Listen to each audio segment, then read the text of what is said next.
In this video, we're going to talk about free body diagrams. Now, what are free body diagrams?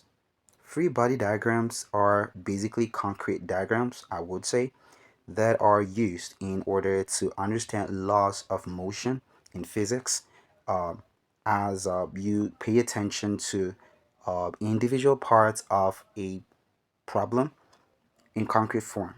Let us say that many forces are acting on a particular object in various directions. You could use free body diagrams to understand what is going to be the effect of each force on that object. Now, one very basic use of the free body diagrams is in understanding frictional forces and how they act on bodies which are taken or drawn over surfaces which are rough, as well as over pulleys. So for this part of the video, we're basically going to talk about how free body diagrams will be used to understand frictional forces, as well as using it to calculate questions under frictional forces. So first of all, let us understand what friction is.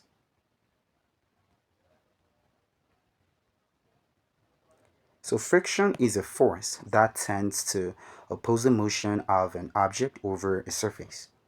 So let us say that you got a block of wood that was placed on a table like this.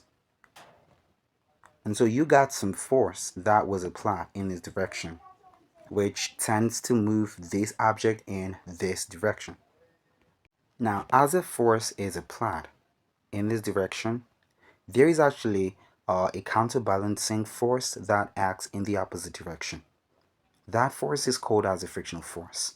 That force tends to oppose the motion of this block along this surface. So basically, that is the duty of frictional forces. They would always tend to oppose the motion of an object over a surface.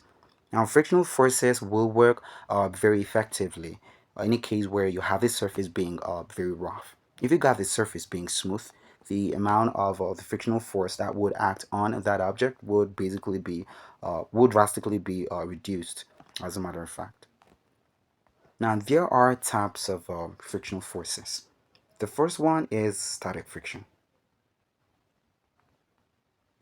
Now, static friction is that force, that frictional force, which must be overcome in order for the object to move along the surface or in that direction where the force of pull or push is being applied.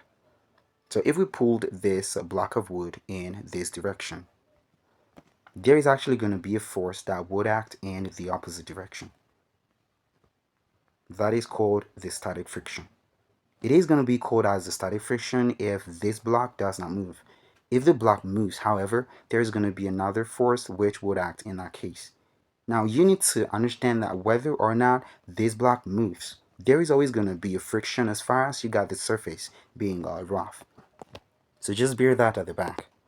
But static friction is that force that must be overcome in order for this object to move.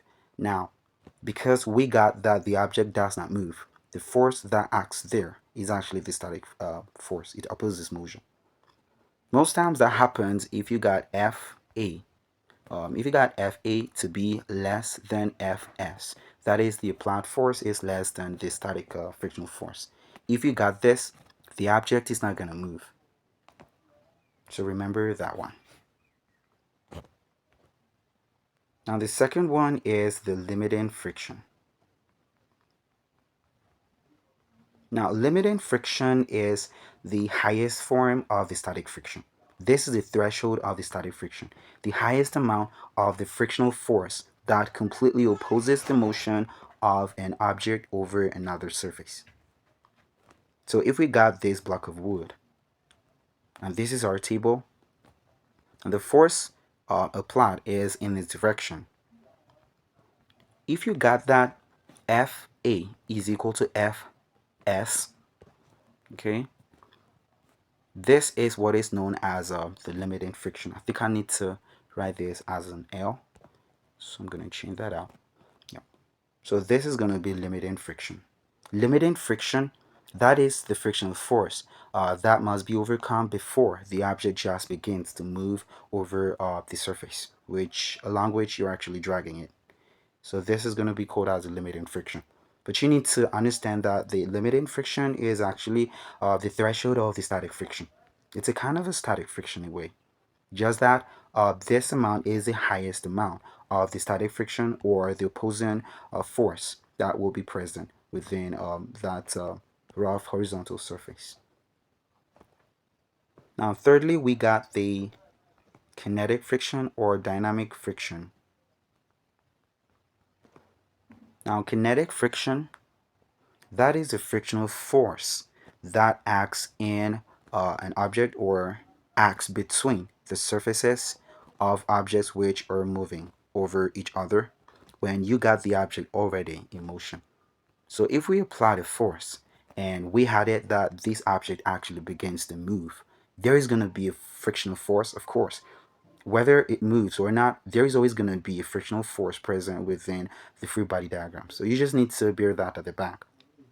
Now, if the object moves, then the frictional force which acts on it is going to be called as a kinetic friction or a dynamic friction. This is also called as a dynamic friction. So this is dynamic friction. Yeah. So this is going to be called as a kinetic friction or dynamic friction. So those are the three basic forms of frictional forces. Now we're going to understand what the coefficient for friction stands for. The coefficient of friction, that is going to be the ratio between the frictional force and the normal reaction. Which brings us to the question, what is normal reaction? Now, we know that every object must have some mass in it. So there is some mass here, and if we took that mass and multiplied it with the acceleration due to gravity, we're going to have the weight of the object created there in it. So this is mass times acceleration due to gravity. Now you need to understand something. From the third law of motion, Newton's third law of motion, to every action, there is always going to be an equal and opposite reaction. Now, as you saw, there was a force which was applied in this direction, but in the same vein, there was another force that was created going in the opposite direction in order to obey the third law of motion. So that is the same thing that is going to happen in the vertical perspective. We got the weight of a force always acting toward the center of the earth, which is in a vertical perspective. So there is always going to be another force which tends to push it upwards. That will be the normal reaction from the table. Now we know that this weight, the weight of the object, is impinging on the surface of the table. So the table is going to offer a reaction which is known as a normal reaction. I'm going to represent that as R. So you need to understand that. Now the coefficient of frictional force is written as a frictional force divided by the normal reaction. But you need to understand that the normal reaction in very many cases is equal to the work. Well, that should not be work, but the weight. So that is equal to the weight of the object. Well, there is actually going to be some different cases where this would not be completely correct. You're going to have some other forces working to form the weight. And we're going to come to those questions. But for now, let us just focus on this. So I'm going to take these out now. So we got coefficient of the frictional force. If you got the frictional force being a static frictional force, that is going to be mu s, and this will be equal to F sub s divided by R. Now R in this case could also be called as a W. Now we already know that the weight of a material or an object or a body is equal to mass multiplied by acceleration due to gravity. So this is what you're going to have. Now from here we could find the frictional force for the static friction. That is equal to the coefficient of static friction multiplied by the mass multiplied by the acceleration due to gravity. So remember this, okay? Now, if the frictional force is actually the kinetic frictional force, then you're going to have a F sub k that will be equal to mu sub k multiplied by mass multiplied by acceleration due to gravity. If you got it to be the limiting friction, then you just need to change the subscript. That will be F sub L. So you're going to have the limiting the coefficient of the limiting friction, and that will be multiplied by mass, multiplied by acceleration due to gravity.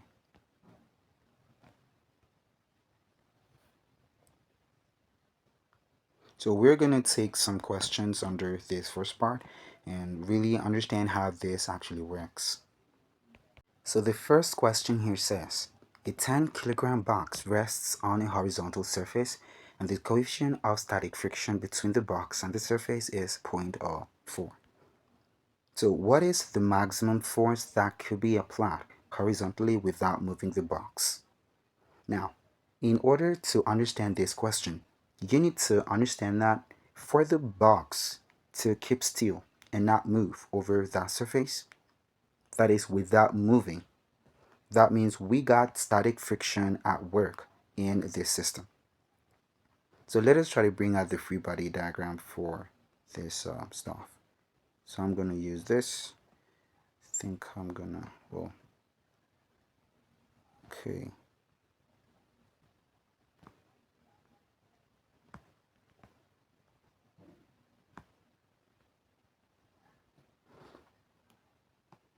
So let us say that this is the direction of the applied force. I'm going to write that as a F sub A. And so we said that or rather we were told that the box did not move. As you can see from here, we're required that the box should not move. So if it does not move, it means that the static friction is greater. So I need to rewrite this. This is going to be the static frictional force. And the static frictional force, as a matter of fact, will be greater than the applied force. So this should be F sub S, and that will be greater than the applied force. If you got this as the case, then this box is not going to move. So we want to find what the maximum force could be for the static frictional force. So we're going to write this as mu s, that is equal to F sub S divided by R. Now R stands for the normal reaction. So W in this case, as we said earlier, is the same thing as a normal reaction, and that is equal to mass multiplied by acceleration due to gravity.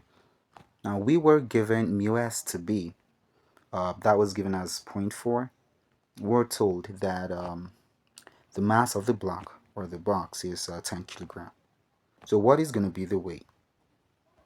The weight, that is going to be equal to 10 multiplied by the acceleration due to gravity, which is 9.8.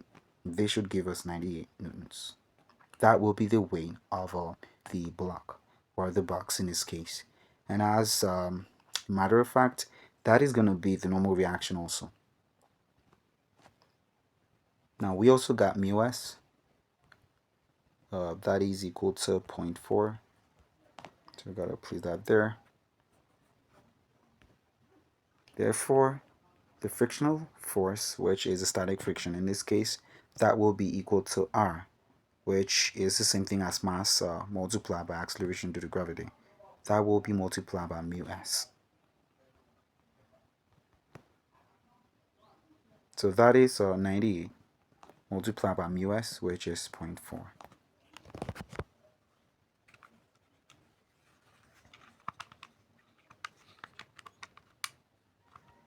So that is 39.2 newtons.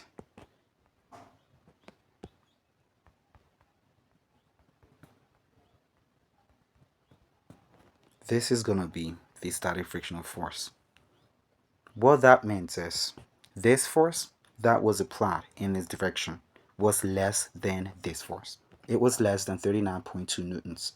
And so if that be the case, the block would obviously not move because you got to have this force be greater than the frictional force for the object to move on.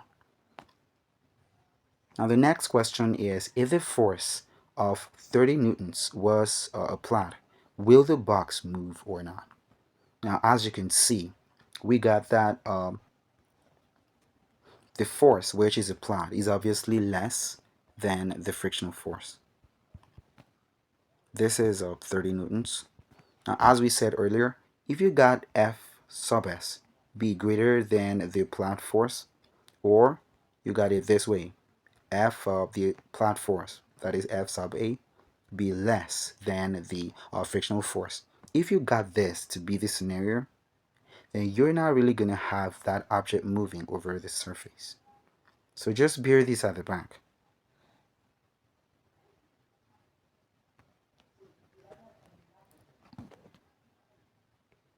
Now here is the second question.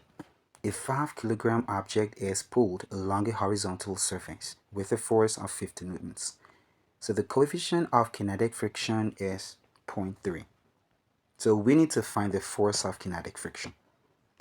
Now this is usual. We got the mass, and that is a 5 kilogram. We got the horizontal force, which is the plant force. That is given as a 40 newtons. We got the coefficient of kinetic friction. That is mu k in it. That is going to be 0.3. So that is going to be 0.3 right there. For the fact that we got the coefficient to be the coefficient of kinetic friction, that means we would have a mu k. That is going to be equal to F sub k. That will be divided by the normal reaction. Now, as you well know, the normal reaction is the same thing as the weight if you don't get no other force acting on that object in another direction, apart from the horizontal direction, which we have already taken note of that. So this is going to be equal to mass multiplied by acceleration due to gravity. So this is going to be mu sub k. That will be equal to F sub k. That is equal to, well, that should be divided by mass multiplied by acceleration due to gravity. So the force of kinetic friction, F sub k, that will be equal to mu sub k multiplied by mass multiplied by acceleration due to gravity. And so mu sub k, that is 0.3. We got m, that was given as a 5. And we got the acceleration due to gravity, which is 9.8. So let's know what that gives now.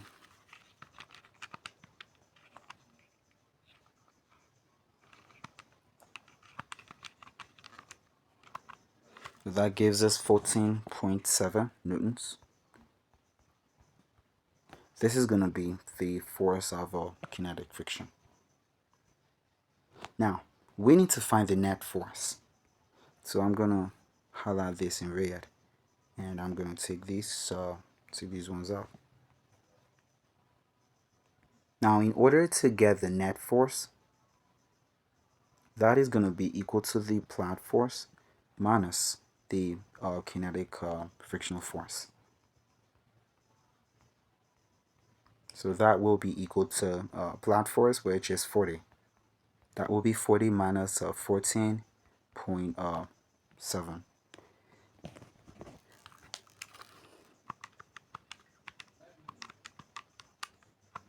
That gives us 25.3 newtons. This force, which you got as 25.3 newtons, what is it actually going to be responsible for? This force is going to be responsible for moving this object after it has begun to move. Now, the frictional force that acts on the object while it is moving is going to be 14.7 newtons. But the force that sponsors the motion or the movement over that surface is going to be 25.3 newtons. So you just need to understand that. Now, finally, we got to find out what is the acceleration of the object. Now, you need to realize that the object is in motion, so there is going to be some acceleration for the object. And that object is in motion due to the force, which is the net force acting on the object. Now, force is equal to mass multiplied by acceleration. So in order to get acceleration, that will be F sub net. That will be divided by m. So that is 25.3. This will be divided by 5. So let us see. That is going to give us 5.06. This is going to be the, well, this should be meter per second squared in it. So I need to rewrite that. This will be the acceleration due to gravity. Now let us talk about forces that are applied at angles to the horizontal on objects. So let us consider a table.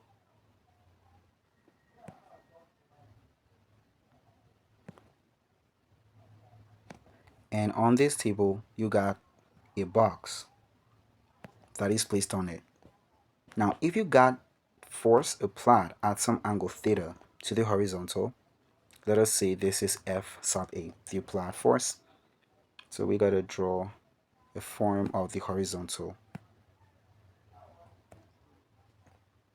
And this angle is theta. That is the angle of inclination of the applied force to the horizontal perspective.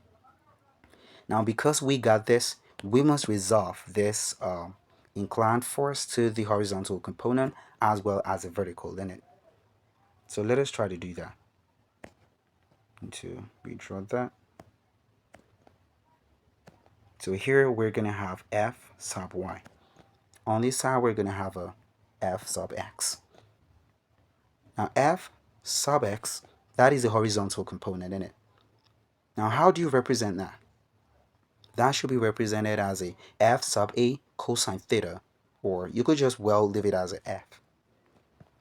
So I'm going to rewrite this. F cosine theta, while the vertical component, that will be represented as a F sine theta. So just bear these at the back. We're going to come to use them later on.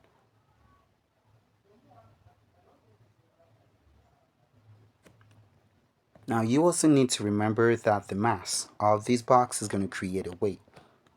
Now that weight obviously acts downwards as a result of the gravity, which acts on these objects. So you got mass multiplied by acceleration due to gravity. This mass created the weight because of gravity. Now you need to know that this weight is actually working on this table. So the surface of the table, that is gonna feedback a normal reaction due to the third law of motion. To every action, there must be an equal and opposite reaction. So the table will offer a reaction, a normal reaction on the box, and that will be represented as R. Now there is also got to be some frictional forces acting in this direction. Now this is going to be the case because we must have a horizontal component of this applied force. And so that horizontal component of the applied force seeks to move this object in the horizontal plane. And so the force that tends to resist it, that is going to be called as a frictional force. Now, if the block of wood moves, then we're going to say that the frictional force is a kinetic frictional force. But if it does not move, and that is going to be the static frictional force. Now, you need to understand that conventionally, static frictional force is always going to be greater than the kinetic frictional force. So just remember that. Now, from this part of the system, we have that W, which is a weight acting downwards. That is going to be equal to the normal reaction plus the vertical component of the applied force. And so we already got W to be mass, and that is multiplied by acceleration due to gravity. And we got R here. On this side, we got F sine theta. So if we want to make R the subject, that is going to be R. That will be equal to mass multiplied by acceleration due to gravity. That will be minus F sine theta. So you need to hold these very close. This formula is going to be very useful as you come to calculate what will be the coefficient of frictional force. Now, the coefficient of frictional force, that is going to be the frictional force divided by the normal reaction. Now, this is a formula for the normal reaction in this case. So this is what we're going to have. mu is going to be equal to F, which is a frictional force, divided by mass multiplied by acceleration due to gravity minus F sine theta. So you're going to have this, and I think I'm going to take these out. So from here, you can tell what the frictional force is going to be. You would take this and have it multiplied with mu, the coefficient of the frictional force. So F in this case, that is going to be equal to mu multiplied by mg minus F sine theta. So that is what you're going to have there. I'm going to try to highlight this in green. So you need to remember this. Now remember that this is going to be the frictional force. Now that is the force that acts in the opposite direction. So if the object does not move, then that will be the static frictional force. If the object moves, that is going to be called as the kinetic frictional force. So it depends. Now, I'm going to show you something more.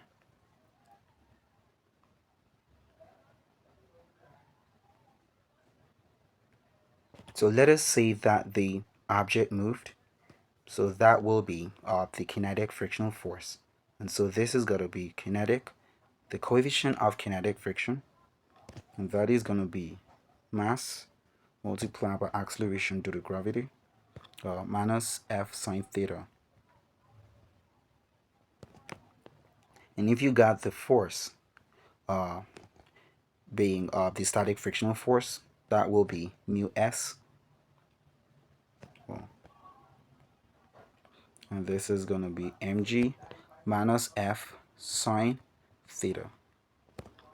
Now remember that the horizontal force which was applied as a result of the resolution, that is F sub x. That was given as F cosine theta. Now if the object does not move, that means F sub s, which is this is actually the static frictional force, that must be greater than F cosine theta. That is what that is going to mean. Now, if the object moves, however, that means you're going to have that F cosine theta, which is the horizontal component of the applied force. That force is going to be obviously greater than the frictional force, which is the static frictional force. And if you got that, then you would need to find out what will be the net force. And so the net force, that is going to be equal to F cosine theta minus F sub s, or in this case, because if this is actually greater than the static frictional force, you must have that the object is going to move over the surface of the object, well, surface of the table rather. And so in that case, that must be kinetic frictional force in it. So that should be F cosine theta minus F sub k. You're going to have this as a net force, or the resultant force, which of course we already know that F net, that must be equal to mass multiplied by acceleration due to gravity. So from here you can apply it and find out what is going to be the acceleration due to gravity. Now, there is something more. What if you were asked to find everything at once? How would you plug the formulas into this formula? So we know what F sub k is. F sub k, that is equal to mu sub k multiplied by mg minus F sine theta. So in order to find out what is going to be the net force, we're going to have F cosine theta, which is the horizontal component, and that will be minus F sub k, which is equal to mu k multiplied by mg minus F sine theta.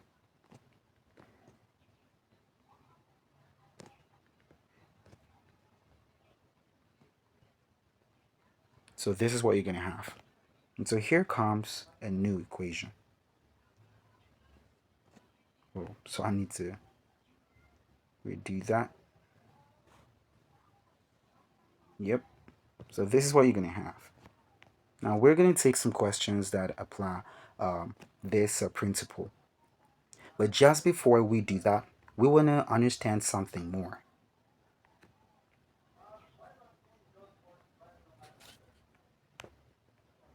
So let us say that you got this force, well, this box rather, and there is a table on which it is placed.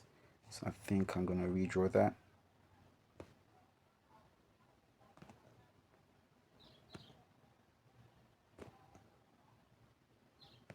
If you got one force acting in this direction, so I need to rewrite that. So let us say this is the first force. I'm going to write that as a F1. And there is another force in this direction. This is F2. How would you solve it in this case? Now you need to understand something. These forces which are applied on this object would basically tend to make this object move in this direction. Now this motion is a horizontal motion. So you're going to have the frictional force act in the opposite direction in it. So this is going to be the frictional force. Now if the object moves, the frictional force is going to be kinetic friction. If the object does not move, that will be F sub s, which is the static frictional force. So let us just place that as an F.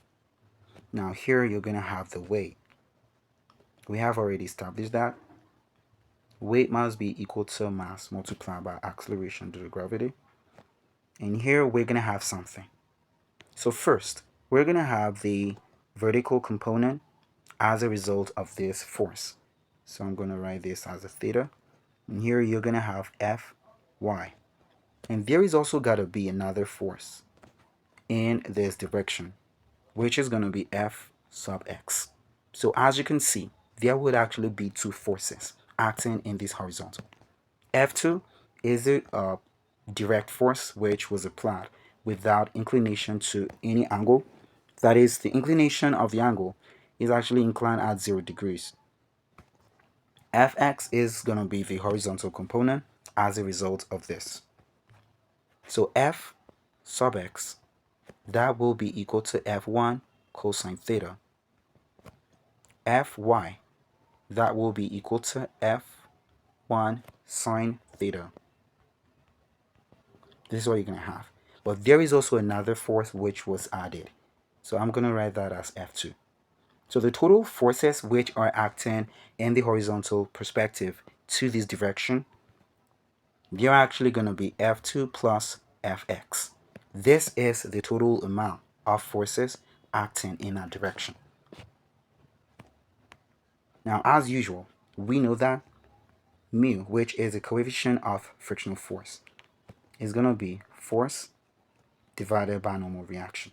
So we need to place this here. There is going to be normal reaction here.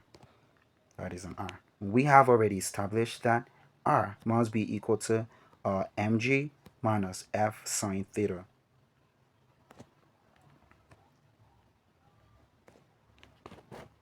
And so here you're going to have a mu that will be, well, I needed to make it as F. We want to find what the frictional force is going to be. So that is going to be equal to mu multiplied by R. Now R in this case, that is mg minus F sine theta. This is what you're going to have. Now, you need to understand that if we got the force, the frictional force, being a static friction, then this object is not going to move. Now, in that case, you're going to have that the static frictional force is greater than the applied forces. Now, the applied forces are going to be F2 plus Fx. This is the only criterion that would guarantee this block not moving. That means the static frictional force is greater than these ones. But if the box moves, that is going to be that the static frictional force will be less than F2 plus Fx. Okay? So now let us So I'm going to take these out. Let's see what that will give mathematically.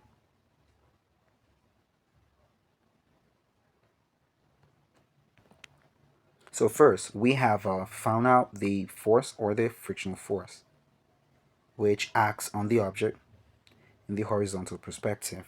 And we also know that the sum of the two forces in the horizontal perspective, that is F2 plus Fx. Now, in order to find out what will be the net force, now you can only find out what will be the net force if the friction is a kinetic frictional force. If the frictional force is F sub s, then the net force is going to be equal to 0. That is because, well, I might not really say that should be equal to 0.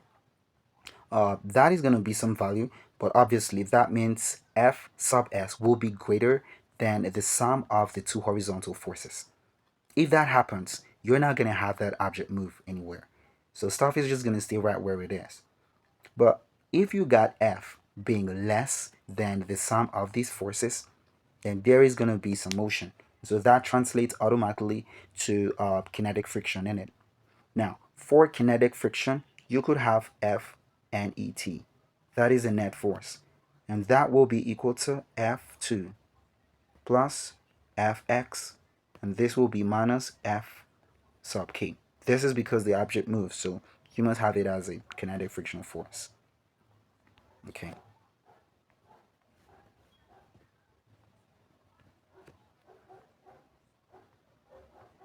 So F net, which we know is equal to mass multiplied by acceleration. That is going to be F2 plus Fx, which is F1 cosine theta. This will be minus F sub k, which is going to be the whole of this. So that will be mu multiplied by mg minus F sine theta. So that should be F1 sine theta. So this is what you have. You need to hold these at the back.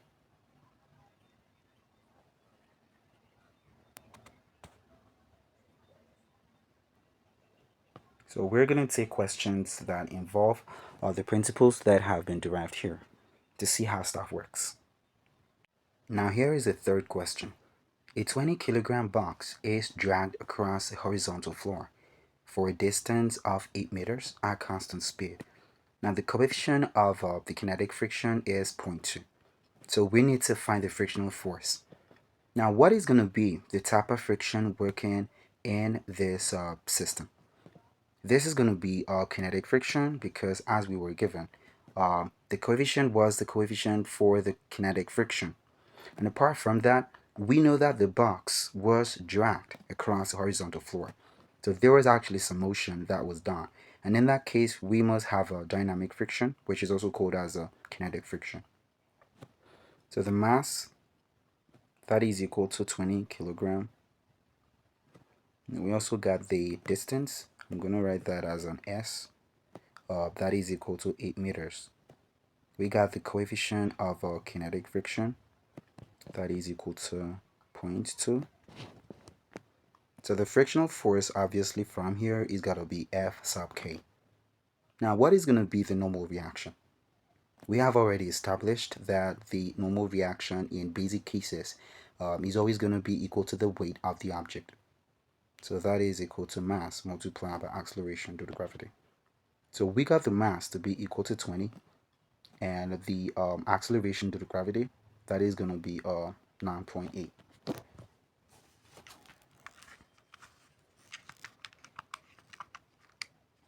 So that gives us 196 newtons. So we know that the coefficient of kinetic friction is got to be equal to the frictional force divided by the normal reaction in it. So F sub k, that is going to be equal to mu sub k multiplied by r.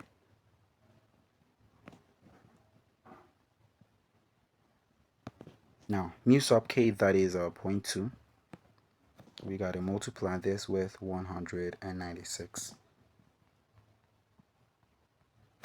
So So let us find what that is going to give. So that is 0.2 multiplied by 196. That gives us 39.2 newtons.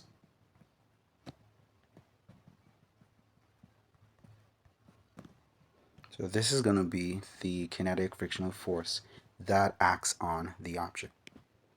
Now we need to find what is the work done in that process. So that is going to be equal to force, which in this case is a kinetic frictional force multiplied by the distance. So that is going to be 39.2 multiplied by the distance, which is 8. So let's find that out.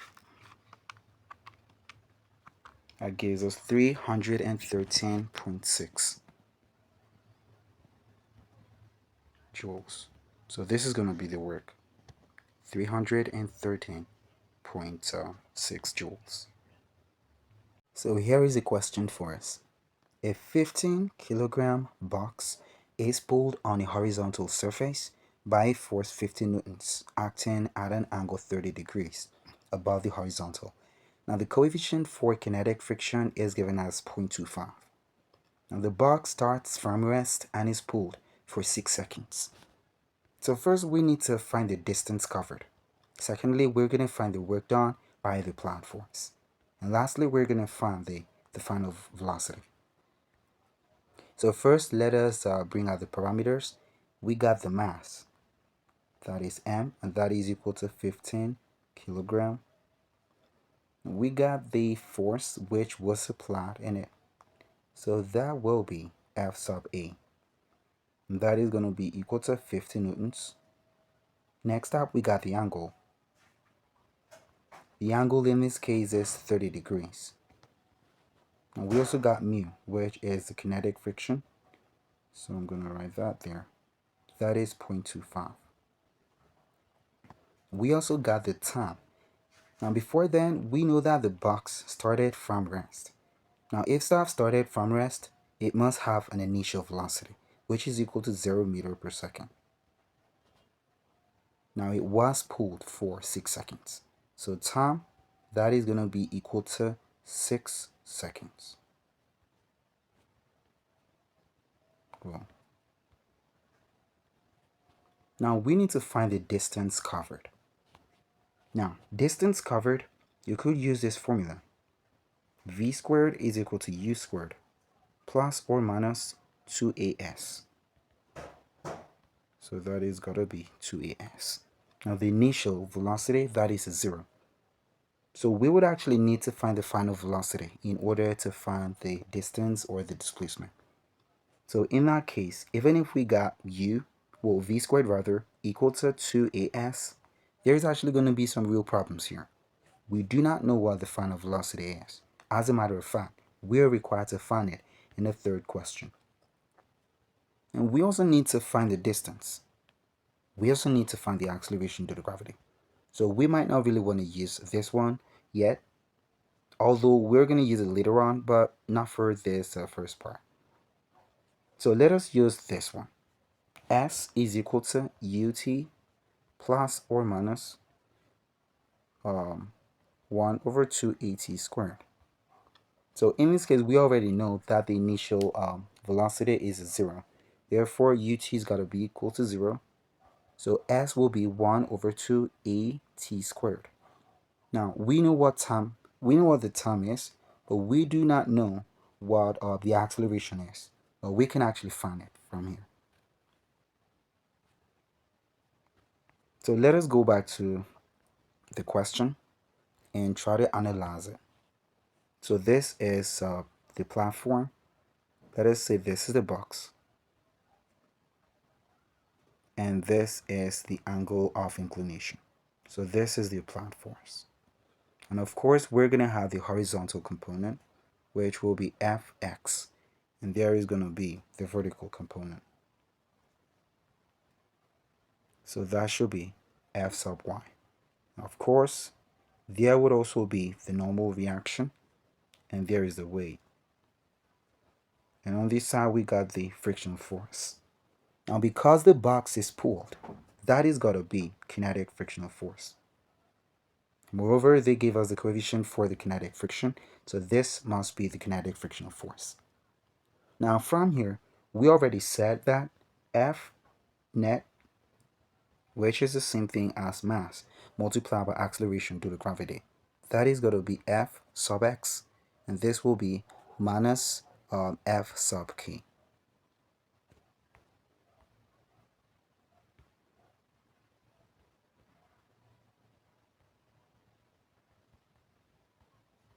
Now what is F sub x? F sub x, that is the horizontal component, which should be written as a F cosine theta. So we write that. And this will be minus Fk. Now we already know what F sub k is. F sub k, that must be mu multiplied by mg minus F sine theta. This has already been told. This has already been told you. Feel free to rewind the video and go back to where we established this precedent. So we're going to use this. Therefore, F net, which is equal to mass multiplied by acceleration, that is equal to F a cosine theta minus Fk, which is equal to mu sub k, and that is multiplied by mg minus Fa sine theta. So that is what we got to do. Now we're going to use this to find out what will be the acceleration. Now after finding out what acceleration is, we're going to use it in that equation. That equation where s is equal to 1 over 2 at squared. So mass multiplied by acceleration, or rather, I'm going to take it at once. A will be equal to this stuff divided by m. Or do you think I should just take it more gradual? I think I'm going to do that. So Fa, the force that was applied, is 50. And we got cosine theta, which is 30 degrees. This will be minus mu k, which is the kinetic frictional coefficient, which is 0.25. And this is multiplied by mg. Mg, that is mass, multiplied by acceleration due to gravity. So that will be 15 multiplied by 9.8. This is minus Fa, which is 50, multiplied by sine theta. Sine theta, that is got to be sine 30 degrees, which is basically 0.5. So this is going to be 0.5.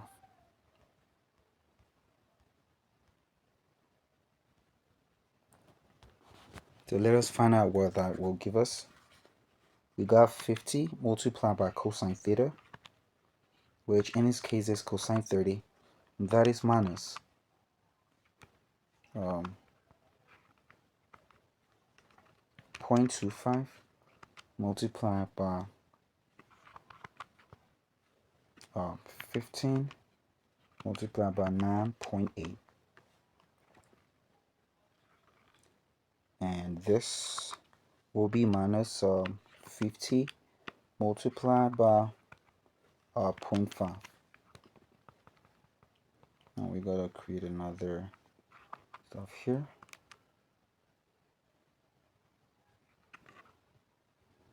So I think I need to take this more gradually now. We're gonna start with the last ones. So let us start with 50 cosine 30. 50 multiplied by cosine 30. That gives us 43.30. So I'm gonna wipe this one out. So MA is equal to 43.30. This will be minus 0.25 multiplied by this stuff. Now here we got 50 multiplied by 0.5, which is going to be 25. So we got this minus 25. So that will be 15 multiplied by 9.8 minus 25. This gives us 122. So we got 0.25 multiplied by 122. Need to take that out. Yep. So this is what we're going to have. Now we need to work this. So MA, that will be 43.30. And this will be minus this stuff, which is 0.25 multiplied by 122. That gives us 30.5. So this is going to be 30.5. So here now we got mass multiplied by acceleration. That will be 43.30 minus this, which gives us 12.8. So we got 12.8. Now the acceleration is going to be 12.8 divided by the mass, which is given as a 15. So 12.8 divided by 15, that gives us 0.853. So the acceleration is equal to 0.85 approximately. That will be meter per second squared. So we're going to place this somewhere close here. Now we need to use this to find out what will be the distance covered. So the distance covered, we have already found that will be 1 over 2 AT squared. So we need to plug in the parameters. We got A to be 0.85. This is going to be multiplied by T. Time is given as a 6 seconds. We need to square that. So that will be 6 squared. So that is going to give us 0.5. Well, I need to take that again. So that will be 0.5 multiplied by 0.85. And this will be multiplied by 6 squared. So that gives us 15.3. Okay. So this is going to be 15.3 meters. This is the distance that was covered. I think I'm going to place it here.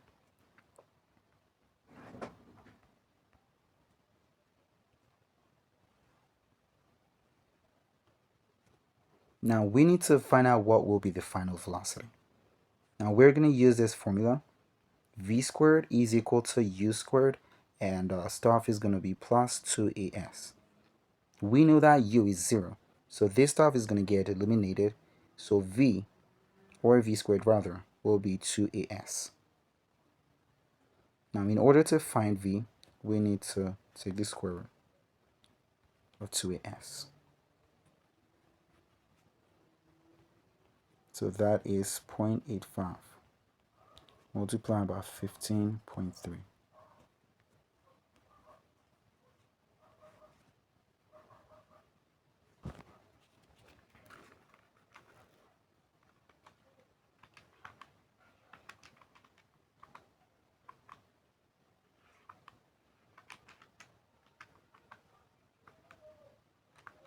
So that gives us 5.1.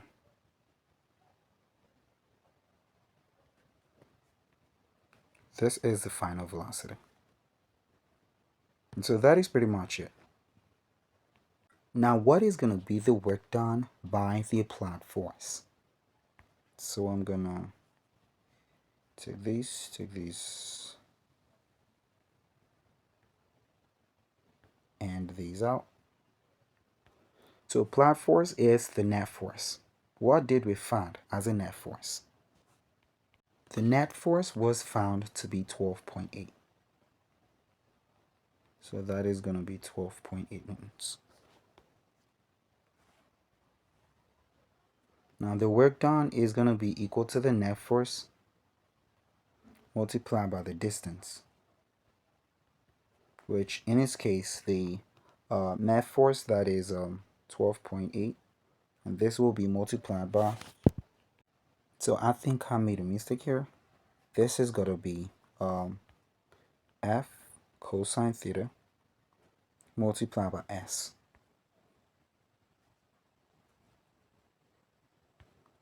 So work done is going to be equal to 12.8 multiplied by cosine 30, and that will be multiplied by S, which is 15.3.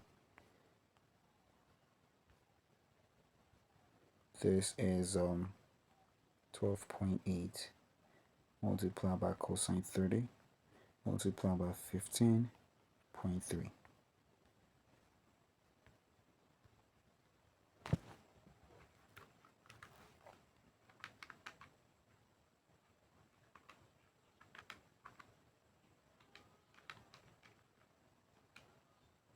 So that gives us 169.6 joules. This is going to be the answer.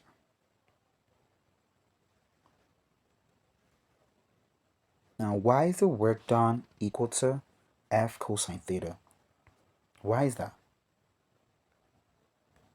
Now, remember we had that the force was applied in an angle, with respect to an angle rather, to the horizontal. So this was applied force. Now, the motion of the box is going to be in the horizontal perspective. And if that is going to be the case, then we would actually use the horizontal component of the applied force. So this has got to be cosine F cosine theta. So I need to rewrite this. We're going to have that. So this is a force responsible for the motion of the object. So the work done, which should be force multiplied by distance, will therefore be F cosine theta multiplied by the distance.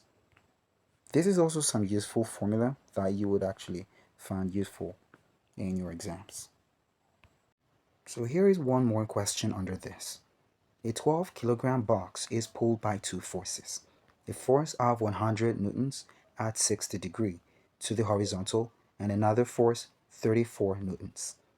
As you can see from here, 34 newtons is not inclined at any angle to the horizontal. In that case, 34 newtons should be inclined at the angle of 0 degrees. So that will be the horizontal force, the direct horizontal force. Next, we got the kinetic friction coefficient as 0.4. And so we are required to determine the kinetic frictional force. So first, we know that the mass is equal to 12 kilogram. And the first force, I'm going to call that as F1. F1 is equal to 100 newtons. And we got the angle that is equal to 60 degrees. The second force, F2, that is equal to 34 newtons. And we got the kinetic frictional force. Well, that is the coefficient for the kinetic friction. So that is going to be mu sub k. And that is equal to 0.4. So let us try to draw the stuff.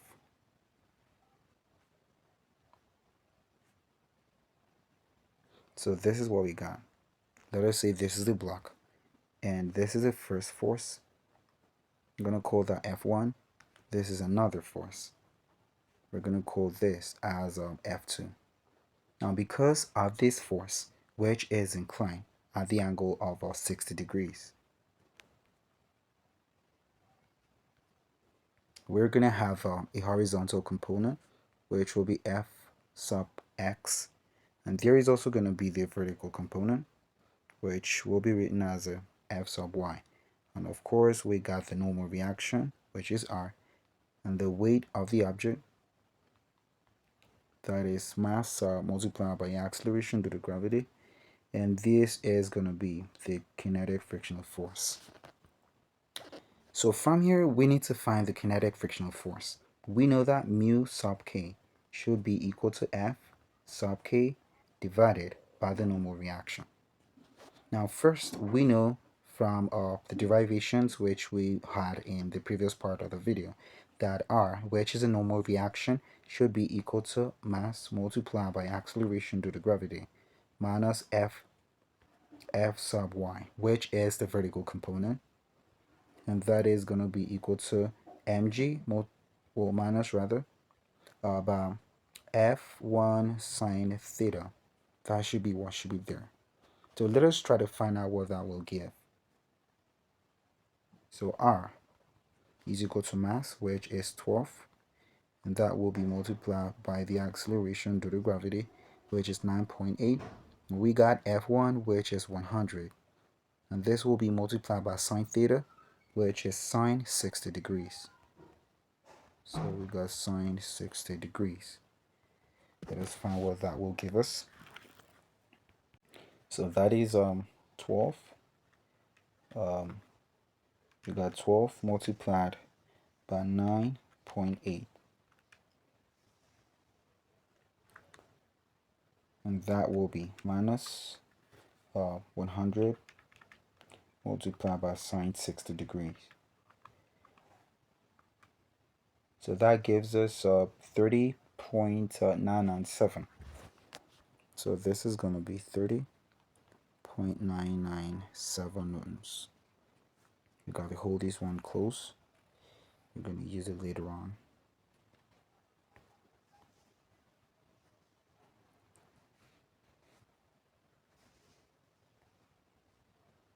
So from here we can find the frictional force, F sub k.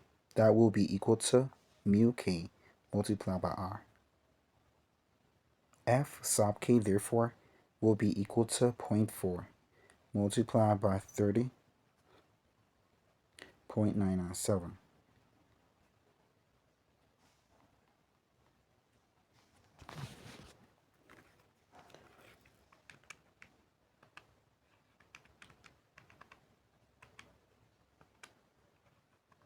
So that gives us 12.399.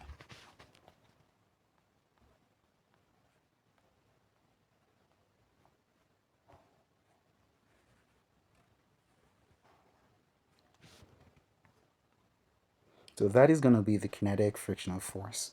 F sub k is equal to 12.399. Next up, we need to find the net force on the box. Now we understand that F sub k acts in this direction, but in this other direction, we're going to have two forces. That will be F2 plus Fx. These are the forces that are acting in the other direction. Now F2, that is 34 newtons. Fx, we know Fx is going to be F1 multiplied by cosine theta. So that should be F2 plus F1 cosine theta. Okay? So in order to find out what will be the net force is going to be equal to F2 plus F1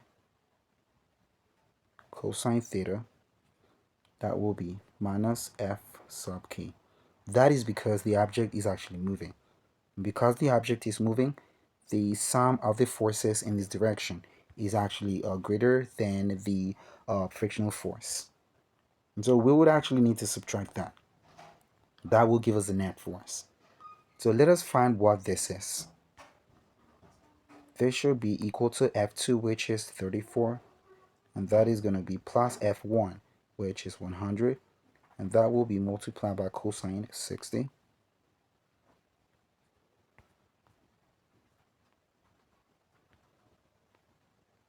So this is going to be 34 plus cosine 60 is 0.5.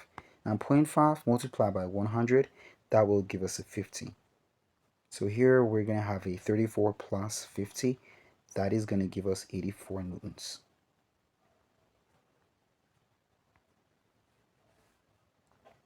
Therefore, F net, that should be equal to 84.0 minus F sub k, which is 12.399.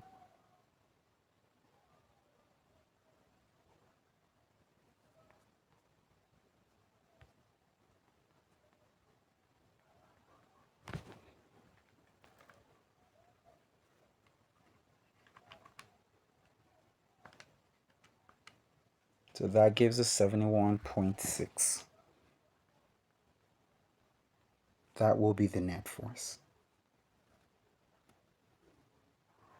Now we need to find the distance traveled in 4 seconds from rest. Well, before we do that, we need to find the acceleration. Now how can we find the acceleration? We need to use the net force in order to find the acceleration. So the net force, as we have already said time and again, is equal to mass multiplied by acceleration due to gravity.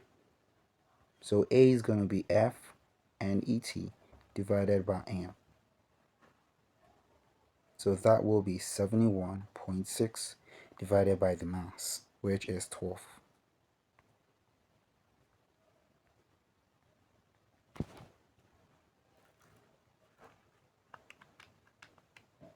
So that gives us 5.97.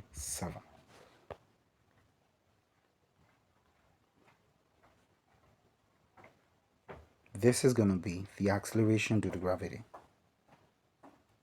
Next up, we need to find the distance traveled in 4 seconds from rest. Now, in order to find what that will be, we would need to use this formula. S is equal to ut plus or minus 1 over 2 at squared. Now, because the distance was traveled from rest, u is equal to 0. And so this stuff is going to be 0. So we're basically going to have our s equal to 1 over 2 at squared. Now, we have already gotten a. That was 5.97. T is equal to 4 seconds. So this should be equal to 1 over 2 multiplied by a, which is 5.97. This will be multiplied by t squared. Now t is 4, so that will be 4 squared.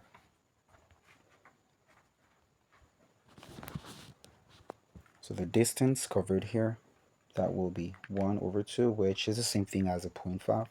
So that is 0.5 multiplied by 5.97. That is multiplied by 4 squared. So that gives us 47.76.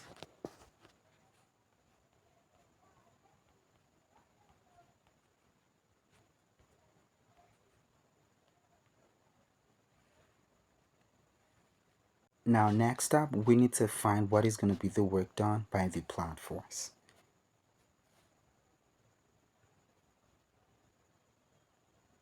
Now what is the applied force? The applied force is going to be F2 multiplied by Fx. So that is going to be F2 plus Fx. Notice that we did not use F1. Now that doesn't mean that F1 is going to be completely omitted in this calculation. But you need to understand that the block was moved in the horizontal perspective. So because of that, we're going to take the horizontal component of that force added to the direct force, which was added without an angle, which was F2. So this is going to be equal to F2 plus F1 cosine theta.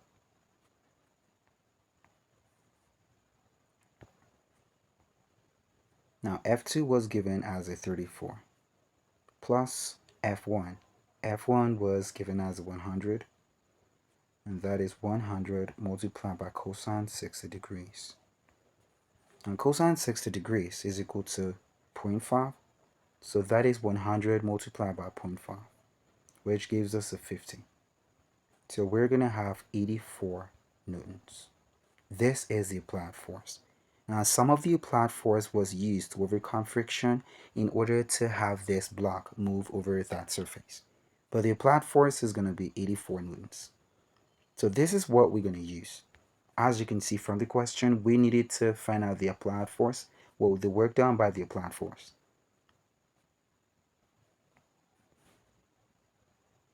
So that will be W is equal to applied force FA multiplied by the distance.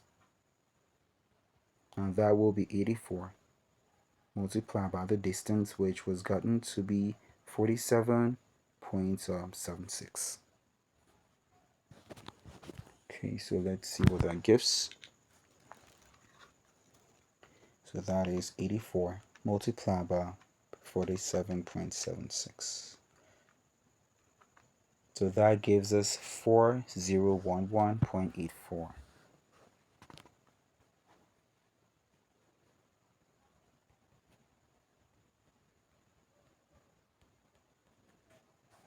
So this is going to be the work done. Work done is equal to 4011 0.84 joules. Next up, we need to find the final velocity. Now from this formula, v squared is equal to u squared plus or minus 2as. We can find out what will be the final velocity. U squared is going to be 0 because u is 0. Notice that the object actually traveled from rest, and so u is the initial velocity. Now, since the object traveled from rest, the initial velocity will be 0.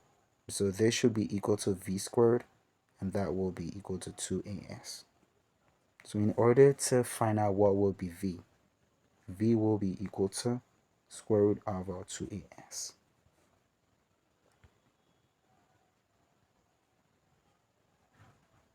So that will be 2 multiplied by a, which is 5.97. And this is multiplied by s, which is 47.76.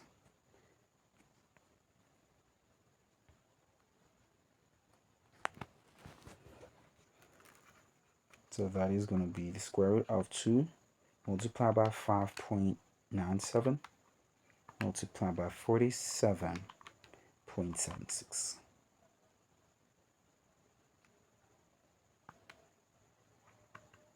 So that gives us 23.88. So that is going to be 23.88 meter per second.